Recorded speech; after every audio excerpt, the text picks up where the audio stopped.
In the heart of Horowhenua lies a small town with a big reputation. I love Shannon. I love the people, I love the scenery, I love the community, just everything. The location, it's really good. Who wouldn't love living here? But the loss of 2 long neglected police houses has left the community fuming. I was shocked. Not seeing them there anymore. Something wrong's happened. I think that needs to be investigated. Houses that were part of a treaty process, earmarked to be restored by iwi for local whānau in need. How's it left me feeling that I'm not anti-government, I'm just anti-being disregarded. Instead, police decided to have them demolished, paying over $100,000.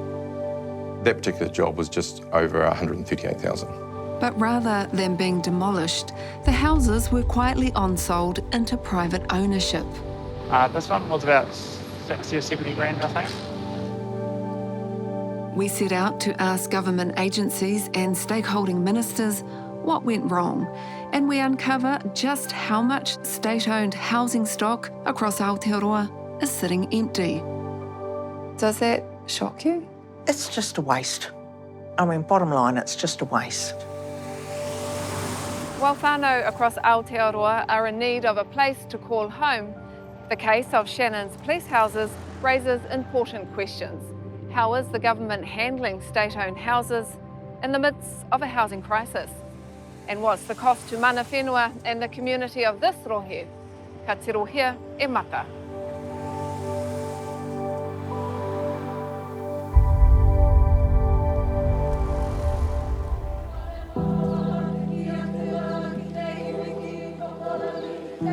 Ko te marae o Pautū tēnei, te kōwhanga o Ngāti Whakatere. Ngāti Whakatere's whenua once spanned 60,000 hectares, including Shannon. Today, just a fraction remains in their hands. Te Mera Hyde has been leading their Waitangi Tribunal claim. Pēhe te rā mahi ki a koe. What's that mahi been like for you? It's been awesome, actually. The research has been long and, some up till 2 or 3 in the morning and then up at 5 to go to work for a few years. But once I started researching and things started opening up and becoming clear, it was very worthwhile. So these are all the maps of the partitioning of Ngāti Whakatere whenua? Yes, they are. The story of land loss here began with pene raupatu, confiscation by pen. The 1865 Native Land Act carved the whenua into small parcels held by just 1 or 2 owners, undermining Ngāti Whakatere's collective rights and making alienation easier. Ngāti Whakatere as iwi or hapu received no land as iwi or hapu. The Native Land Court decided, or the Crown decides, that there's too much land that's not being used or utilised, so they in turn create an Act of Parliament to divide land up and really make the rules as to how it applies. And then you'll find within not too many years later, there is a movement by the Manawatu Wellington Railway Company who come through and end up being speculators for the government as far as I'm concerned. And that's how that land was initially moved from Māori ownership to European ownership. That includes a parcel of whenua called the Manawatu Kukutauaki 2D2 block. All of these partitions should have been inalienable. That's what we were promised. Instead, part of that block was later acquired under the Public Works Act to build 2 police homes. Completed in 1989, they housed police staff until about 9 years ago, when it was decided permanent police were no longer necessary in Shannon. Former policeman Charlie Rudd was the last officer to live in the police homes. I came here in 2006 I was here till 2016. Good times in the police houses. So that's less than 10 years ago. What was the state of them? The one when I lived in was a good house. It was solid, it was warm, helped bring up my kids. So there's a lot of good things about it. And even when I left, it was a good house. It was fit for purpose. Well, I'm going now. Can we fill these houses? And that sort of didn't transpire. But that's what you said when I you did. left. Yeah, 100%. That's what you hoped for. Well, people from the community said, oh, well, you're not here anymore. Who do we speak to? We had a good group of people within police, property managers, and I said, well, go to central districts, go and have a cordial with them. I'm not the shot caller. Were you hopeful that they would have been lettered out to the community? Very optimistic. I thought, ask the question, see what happens. Makes sense. Does. Instead, the houses sat empty for nearly a decade, neglected and left to fall into disrepair, while Shannon faced a housing crisis. I think there's two main issues here. One is around availability and one is around affordability. Sharon Williams is a navigator for Hāpai Te Hapori, an Anglican trust that supports community initiatives. What have I noticed in the last couple of decades? Some things stay the same and some things change. You know, when political climate changes and there's less money around in the grant and fund space, that can really impact on community in terms of service delivery. Is there less money in the community now? I think so, and I think that's for several reasons. I think there's less money because people are paying more money for their rent, more money for their rates, more money for their utilities, and certainly more money for their food. But the salaries and the incomes, the benefits haven't increased to the same amount, so there's less available money to spend. Sharon became involved in the police houses back in 2021, speaking out in the media after locals started raising concerns about their future. Initially, did you see that they weren't being used and thought, these could be housing? Yes, absolutely. And a lot of people in the community had thought and said that. And I think other people maybe had made representation, or, well, they told me they had anyway. I think at that time, they'd been empty for about 5 years. So by now, we're looking at about 9 years. And you were dealing with people who had no homes? Yes, some people who'd moved out. Or people, particularly at those times, that were having to move away, and they had their children in the school here in Shannon. They didn't want to move out of Shannon, but there weren't the rentals available that they could get into to enable their children to remain at the school. So family. And for whānau who are lucky enough to find rentals, the struggle doesn't end there. Some rentals I would class as very unkept and not maintained well, so yeah, that is always a concern. And often there might be a lot of people living in that one house, a lot of whānau, living because they can't get their own rental, so parents with grandchildren. What book have you got today? Pearls, the lucky unicorn. Tweet shrugged her feathery shoulders. By 2022, police deemed the houses surplus to requirement and began the process of divesting the properties. Kāinga Ora expressed interest in taking them over, but by 2023, the agency had ruled them out as unsuitable for intensive development. Meanwhile, Sharon reached out to her local MP. Initially, it was Ian McKelvey, and now it's Suze Redmond. They were very responsive. They came down, they came inside, they looked around the houses. They too recognised that it was a disgrace. The state that they were left in, they were run down, there'd been some damage at the time, and the fact that they'd been empty for so long. And Suze Redmond in particular was quite keen to find out why it was happening and why the timeframes were so long as well. And there was a lot of written correspondence between her and other government ministers and departments to try and really work out what the delay is and why they were empty and why they'd fallen into such a state of disrepair. Everyone was looking at those houses and wondering why, why aren't there families in there? Why aren't there whānau in there? And more so in the last, say, 3 or 4 years, The housing crisis, it just seemed like such a no-brainer. Why just leave those houses there to rot and to be vandalised?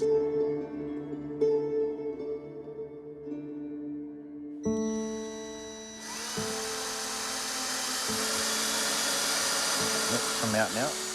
Divesting the properties proved a long process, but by the second half of last year, they were finally listed by the Office for Māori Crown Relations, Te Arawhiti, now known as Te Tari Whakatau. Ngāti Whakatere were invited to register their interest in land banking. Right, who's going to do the other ones? So last year, you applied for the houses and the whenua to be land banked. That's correct. Through that process, as part of the application, I suggested that our iwi would be prepared to help bring them up to spec and that they would be made livable. And that was in my application, and that's all. You can read all of that. It's all clear. And you've got the pukinga, the skills to bring the houses back up to scratch. We do within our iwi. We have builders, painters, carpenters. I have no doubt we would have achieved that just through that kotahitanga, yes, for the kaupapa, no doubt whatsoever. And what did you understand that process to be? Once a month after making the application, I would contact Te Arawhiti and ask how the process is going, where it's at, and quite a regular contact. So there's no doubt that police and other agencies knew that Ngāti Whakatere wanted those houses and that whenua back?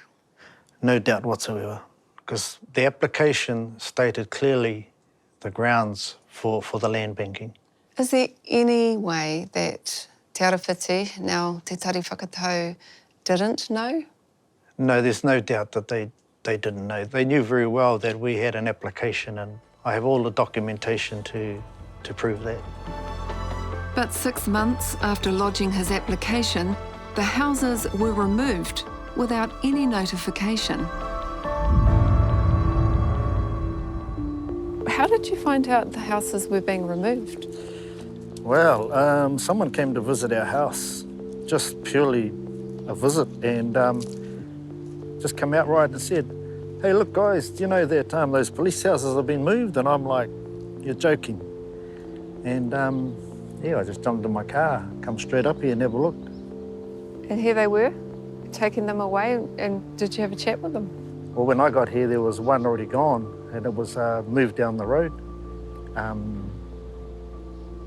come straight over and had a word to the guys that were working here and just asked them just a general question, like a public, what's happening here? And he just explained that that they work for the government, or that the government have houses that are surplus or need demolishing. That was the biggest thing when he said they needed to be demolished.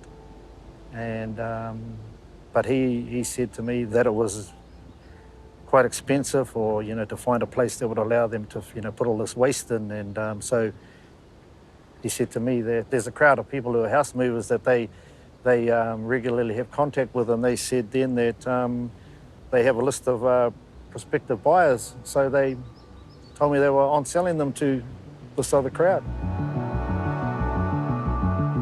What happened next isn't clear. Police consultants deemed the houses beyond repair, but others saw potential. The more damaged house now sits down the road, bought from a local house mover who'd acquired both from the demolition firm.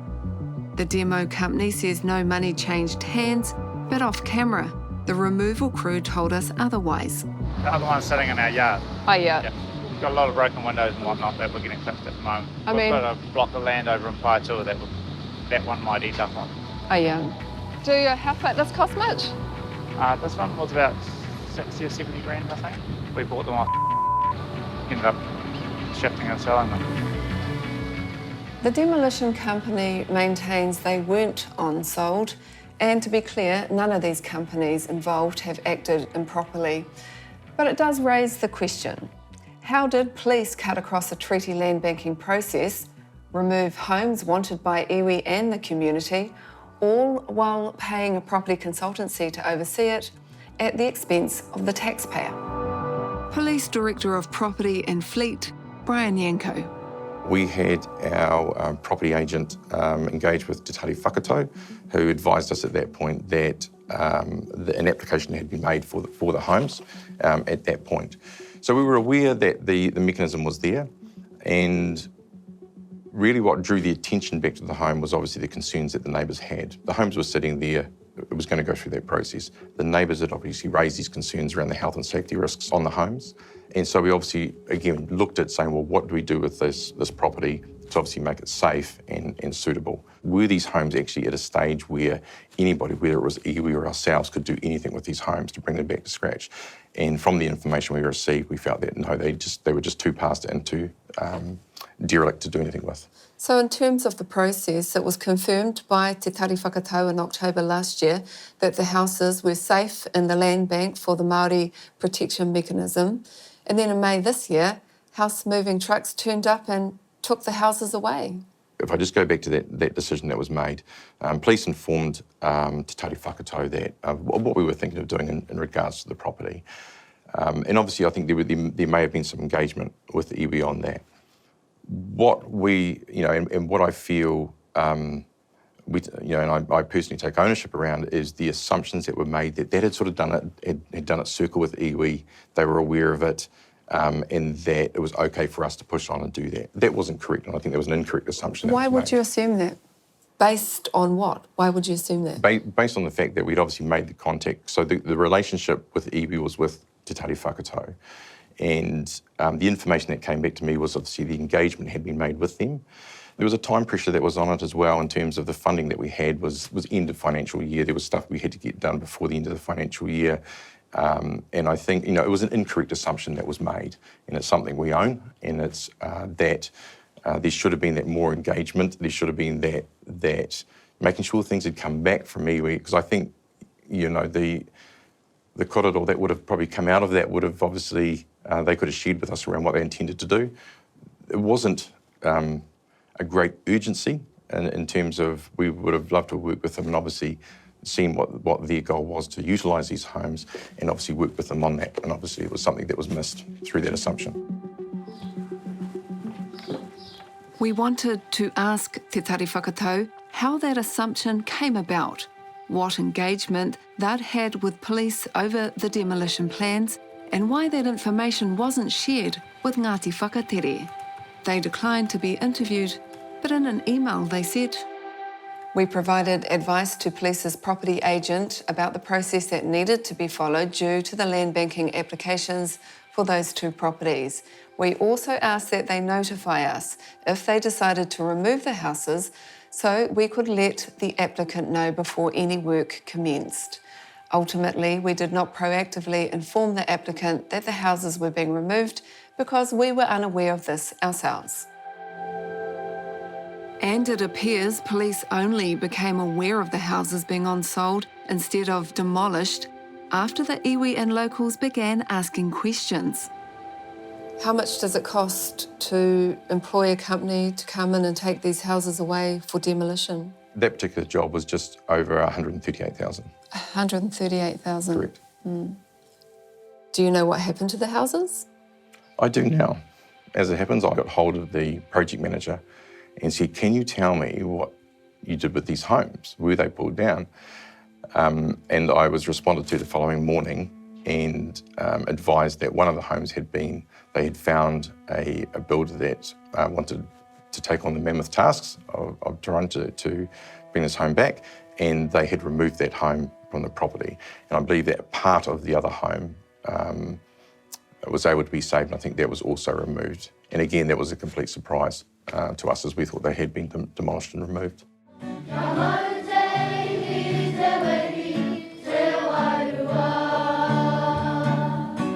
That misunderstanding may have come down to sheer complexity, with at least 4 companies in the process. The houses may have been saved, but many in Shannon feel they've been shortchanged. Taxpayer homes that could have housed whānau, now in private ownership. There's a frustration shared by those working in social housing.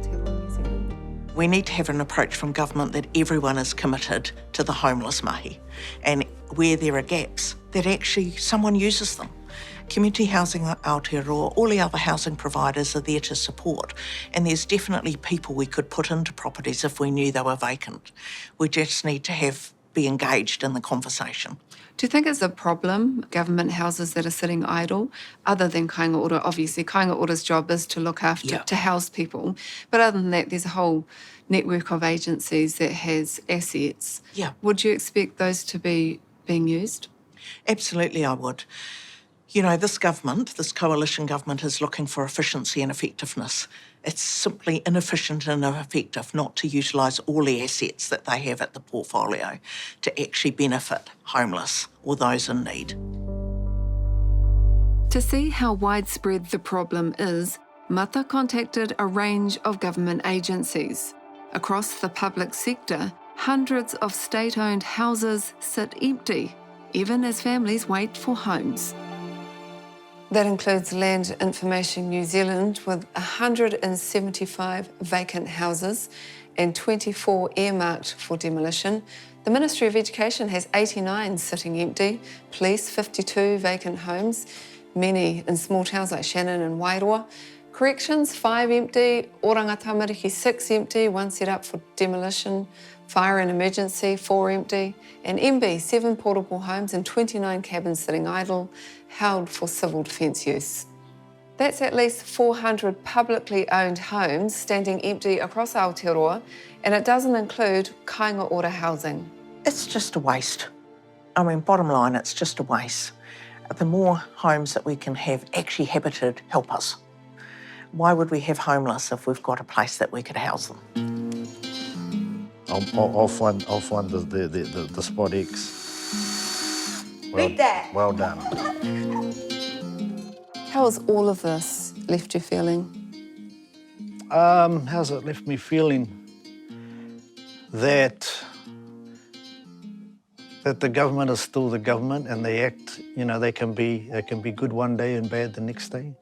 And this is an occasion where they've been bad and where they've been wrong. I'm not anti-government. I'm just anti-being disregarded. We're not happy at what's happened.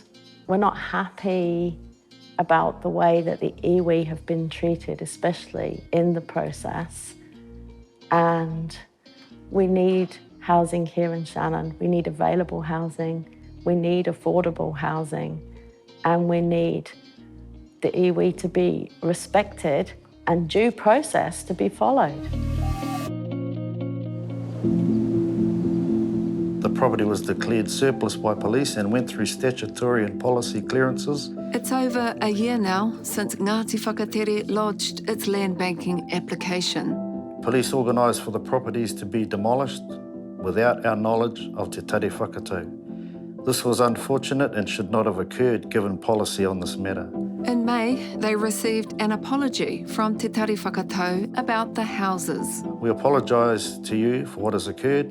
The site has now been cleared and the bare land will be considered for land banking in June. But they've still had no response as to whether or not their application has been successful. We wanted to know how the land banking process in Shannon went so wrong and what's been done to ensure it doesn't happen again. So we asked to interview the 2 ministers responsible for Māori Crown relations, Paul Goldsmith and Tama Pōtaka, but they both declined. So we applied here to Parliament to put our questions directly to them, and that request was also turned down. Do you think it should come back to your iwi? 100%. 100%, but it should come back to our iwi, but I think there's still mamua to repair. We shouldn't have to go through this. It's our right. What would you say to them if they were listening? What happened? Why are we having these conversations? Mm-hmm.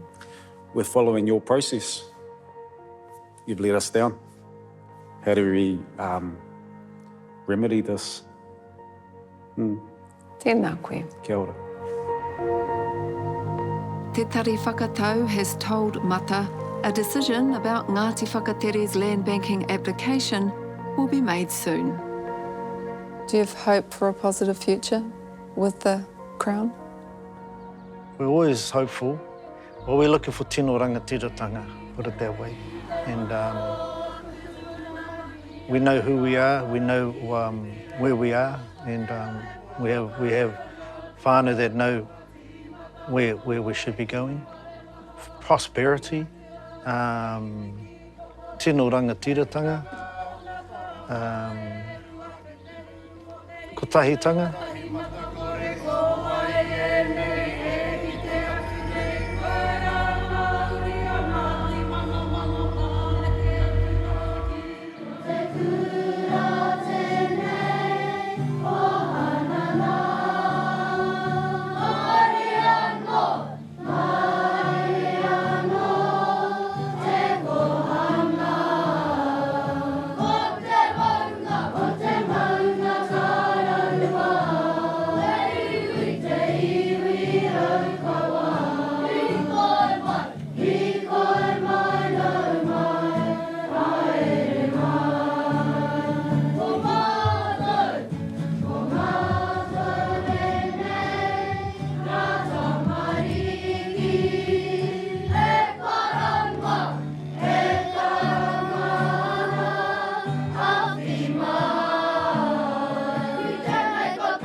Ko te reo, te take.